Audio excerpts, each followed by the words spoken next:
आसमान में आपके उड़ने का सपना पूरा हो सकता है। अगर सरकार की चली तो हवाई टिकटों को मनमानी कीमतों पर बेचना अब मुमकिन नहीं होगा। हवाई जहाज का सफर आम जनता की पहुंच के भीतर बनाने के लिए सरकार ने तय किया है कि वो जल्द ही ऐसा फैसला लेगी जिसके तहत एयरलाइन कंपनियां हर रूट पर हवाई टिकट की कीमत एक तय सीमा से ज्यादा नहीं रख पाएंगी।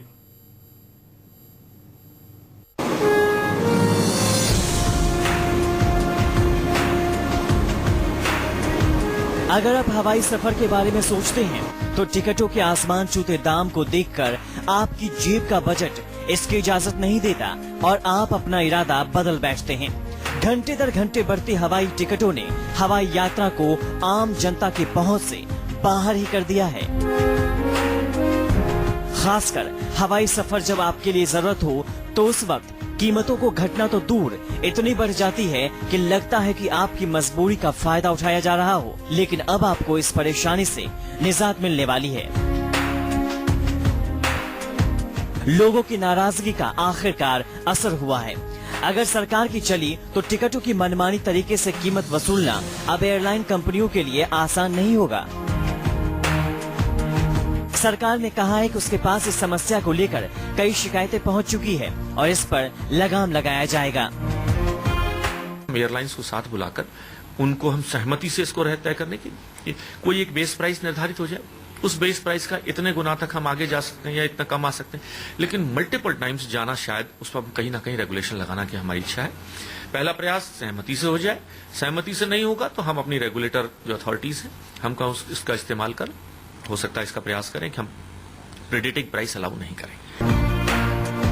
एयरलाइंस कंपनियों की मनमानी के खिलाफ देश की संसद में भी आवाजें उठ चुकी हैं। जो शिकायत लोगों को एयरपोर्ट पर थी उसकी गूंज संसद में भी सुनाई दी है।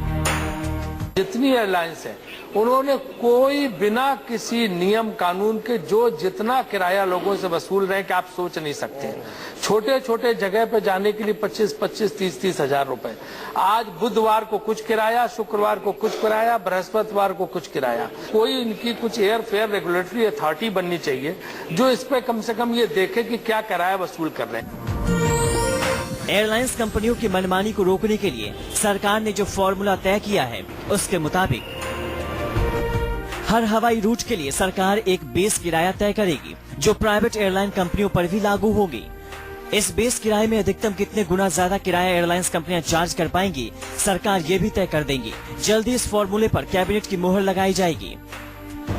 हालांकि एविएशन सेक्टर से जुड़े लोग सरकार की इस कोशिश को सही नहीं मान रहे हैं। उनकी दलील है कि खुले अर्थव्यवस्था के दौर में सरकारें किराया तय नहीं कर सकती क्योंकि वे कंपनियों को किसी भी तरीके की सब्सिडी या आर्थिक मदद नहीं देती। सरकार के पास कोई मैकेनिज्म नहीं है जिससे वो इस तरह की रेगुलेटरी प्राइसिंग कर सके, क्योंकि अगर वो एक रेगुलेटरी प्राइसिंग करेंगे तो वो कोर्ट में चैलेंज हो सकता है, क्योंकि आप डीरेगुलेटेड सोसाइटी में इस तरह के नियम नहीं ला सकते हैं। अंतर्राष्ट्रीय मार्केट देख लीजिए, कहीं भी विश्व में इस तरह की व्यवस्था नहीं है। इससे पहले भी आसमान में उड़ने वाले जहाजों के किराए को तय करने की कोशिश पिछली सरकार के दौरान हो चुकी है, लेकिन एविएशन सेक्टर और एयरलाइंस कंपनियों की कमजोर हालात को देखते हुए ये मुमकिन नहीं हो पाया था और न ही सरकार ने ईंधन पर टैक्स कम कर यात्रियों को कोई राहत दी थी। अब एक बार फिर से सरकार के सामने हवाई टिकटों को लेकर एयरलाइंस कंपनियों की मनमानी पर लगाम लगाने की चुनौती है। सरकार इस कोशिश में सफल होती है तो आसमान में उड़ने का सपना हर आदमी का पूरा होगा। ऐसा नहीं है कि सरकार की इस कोशिश को आसानी से लागू किया जा सकेगा, क्योंकि एयरलाइन कंपनियों की अपनी दलीलें हैं और मामला अदालत तक भी जा सकता है। लेकिन सरकार के इस संकल्प ने इतना तो तय कर ही दिया है कि अब के बाद हवाई टिकट की दरें मनमानी तरीके से तय नहीं की जा सकेंगी।